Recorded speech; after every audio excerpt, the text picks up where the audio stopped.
Hello दोस्तों, तो कैसे हैं आप लोग। मैं आपका दोस्त दिनेश दुबे आपका स्वागत करता हूं आपके अपने चैनल ज्ञान का कोटा में।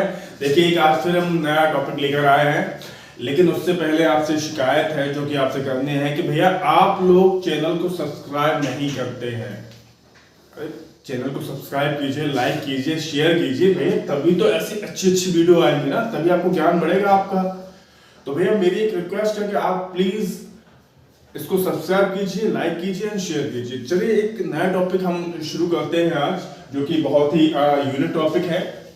सबसे हटके लेके आते हैं हम हर बार टॉपिक, हर बार, और इस बार भी एक हटके टॉपिक लेकर आए हैं जो है किस बारे में, औषधियों के बारे में। औषधियां कहाँ से, औषधियां प्रदान करने वाले पौधे। हमने सुना है आयुर्वेद में या नॉर्मली जो बूढ़े बड़े हैं बोल देते कि भैया हमारे पौधे जो हैं उनमें ही औषधियां होती हैं, ऐसा आज हम देखेंगे। चलिए शुरू करते हैं।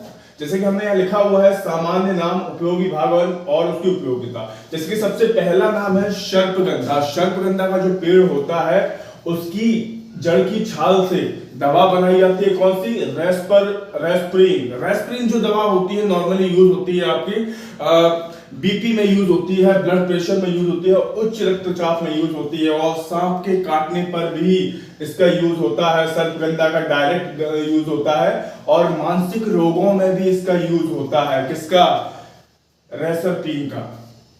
दूसरा है आपका अश्वगंधा। इससे मोस्टली सब लोग आजकल इसको जानते हैं क्योंकि भैया बाबा रामदेव ने इसको बड़ा फेमस किया हुआ है कि भैया अश्वगंधा, अश्वगंधा शक्तिवर्धक, फलाना ठिकाना। ये अश्वगंधा वही अश्वगंधा है, और जो पाए मिलती है आपको जड़ से मिलती है, और इसका यूज होता है आपका स्त्री रोगों में एंड गठिया रोगों में। गठिया या जोड़ों में कोई आपके जो दिक्कत होती है उन सारे रोगों में अश्वगंधा का यूज होता है।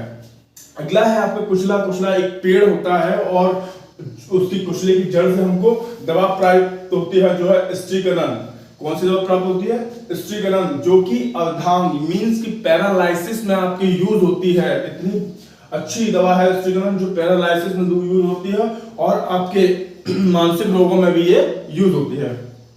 अगला है अफीम। अफीम को मोस्टली लोग आजकल सब जानते हैं भैया, अफीम इतना यूट्यूब वगैरह फलाना सब हो गया कि मोस्टली छोटा बच्चा ही अफीम को जानता है। क्यों जानता है भैया, क्योंकि इससे क्या है, आपकी ड्रग्स वगैरह हो गई या मानसिक रोगों की दवाई हो गई, ये सारी चीजें, पेन किलर हो गई, ये सारी चीजें इससे निकलती हैं। जैसे कि अफीम का जो कौन सा भाग यूज में आता है, कैप्सूल फल, जो उसका पोस्टर जो बोला जाता है उसका अफीम का, वो कैप्सूल उसका यूज होता है। और उससे दवा कौन सी बनाई जाती है, ये देख लीजिए। मॉर्फिन बनाई जाती है, कोडेन को मुझे लोग जानते हैं भैया, खांसी की दवा में आती थी, कोडेन है, थिबेनिन है, नल्सिनाइन है, और नास्केपिन है। ये सारी की सारी जो दवाएं हैं पेन किलर हैं, पेन में यूज होती हैं। अगली है आपकी क्यूनिन। और क्यूनिन को आजकल अभी मींस आप ये मान लीजिए कोरोना से पहले कोई नहीं जानता था, लेकिन कोरोना के बाद में बहुत से लोग इसको जानने लगे। क्यूनिन जो यूज होता है छाल से निकलता है, और ये इसकी जो यूज होता है मलेरिया की दवाई में होता है। और दवा कौन सी बनती है इसकी, क्यूनिन बनती है। जो आपने जो दवा इंडिया ने अमेरिका भेजी थी, जो डोनाल्ड ट्रंप ने मंगाई थी कि भैया दे दो, शुरुआत में जब कोरोना की कोई दवा नहीं थी, यही दवा थी वो, समझे, यही दवा थी वो, सब मंगा रहे थे कि भैया मंगाओ। उसके बाद में है बेलाडोना। बेलाडोना जो यूज होता है, इसका उपयोगी भाग है वो है सूखी पत्तियां व जड़।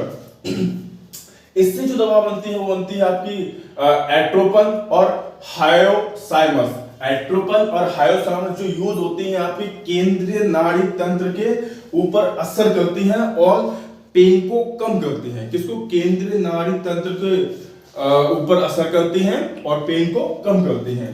उसके बाद में आप पता है धतूरा, जो नॉर्मली कहीं भी मिल जाता है, जो महादेव को हम चढ़ाते हैं धतूरा, जी वही धतूरा।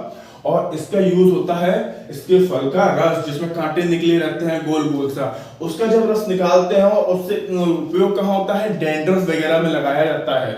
जी अब जो आप देख रहे हैं, जो शैम्पू वगैरह में जो बड़ी बड़ी कंपनियां आपको बेवकूफ बनाती हैं कि भैया ये है फलाना है ढिकाना है, ये मिलाकर हमने बेहतरीन शैम्पू बनाया है, नॉर्मल सा चीज आप देख लीजिए। धतूरे का जो फल का रस है उसको डैंड्रफ उससे तुरंत छूमंतर हो जाएगा, ठीक है। उसके बाद में गले के रोगों में जैसे खांसी वगैरह हो गई या कुछ और इन्फेक्शन वगैरह हो गया, उसमें भी यूज किया जाता है। अगला है आंवला। आंवले से सभी परिचित हैं। आंवला आज के टाइम पर जो बाबा रामदेव ने इसको इतना इसको हाईलाइट कर दिया है कि मोस्टली लोग आंवला, हर कोई चलो भैया आंवला, चलो भैया आंवला।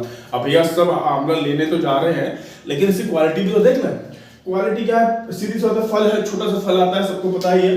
हाँ भाई कहा ये क्या करता है, मूत्र की अधिकता लाता है, मतलब आपको जैसे कि किसी को यूरिन कम आ रहा है तो उसके यूरिन को बढ़ा देता है। उसके बाद में पेट साफ रखने का, नॉर्मली सबको मालूम है भैया, जो आपका आंवला बहेड़ा और वो एक त्रिफला नाम का जो चूर्ण आता है उसमें आंवला मोस्ट इंग्रेडिएंट है, तो वो क्या करता है, ये पेट साफ रखने में यूज होता है इसका। दूसरा हेमरेज, जो आपका ब्रेन हेमरेज होता है उसकी दवा भी है ये, कौन, आंवला। उसके बाद में आपको जैसे लूज मोशन वगैरह हो गया उसको भी रोकता है, कौन, आंवला। अच्छा, लूज मोशन के साथ में अगर आपके ब्लड आ रहा है तो उसमें भी यूजफुल है, कौन, आंवला। उसके बाद में च्यवनप्राश के बाद में तो हमको पता है कि भैया च्यवनप्राश में ये मिलाया जाता है। उसके बाद में है एक दो आपके नए आर्टिमिशिया जो एक पौधा होता है और उसकी पत्तियां तना यूज किया जाता है और उससे दवा बनाई जाती है सेंटोनिन। और सेंटोनिन क्या करता है भैया, आपको याद होगा बच्चे, छोटे छोटे बच्चों के पेट में कीड़े पड़ जाते हैं, है ना, पेट में कीड़े पड़ जाते हैं तो दवा दी जाती है कि भैया दवा खा लो और कीड़े मर जाएंगे। तो वो दवा कौन सी होती है, सेंटोनिन होता है उसमें। जो बेसिक जो होता है उसमें तत्व वो कौन होता है, सेंटोनिन होता है। और वो क्या करता है, आंतों के परजीवी को मारने का काम करता है, कौन करता है, सेंटोनिन करता है। अगला है एफेड्रा जो है तनी से निकलता है और तना यूज होता है और इससे एक दवा बनती है एफेड्रिन। और एफेड्रिन जो है आपकी खांसी जैसे हो गई आपको, उस टाइम पे ये लिया जाता है। ये आज एक छोटा सा टॉपिक था और मेरी आप लोगों से, मतलब अगर आपको ये टॉपिक पसंद आया हो तो प्लीज लाइक एंड सब्सक्राइब कीजिए, यही मेरी आप लोगों से विनती है प्लीज। और ऐसे ही अच्छी वीडियो पाने के लिए मेरे चैनल को लाइक एंड सब्सक्राइब कीजिए। धन्यवाद, पढ़ते रहिए, बढ़ते रहिए, धन्यवाद।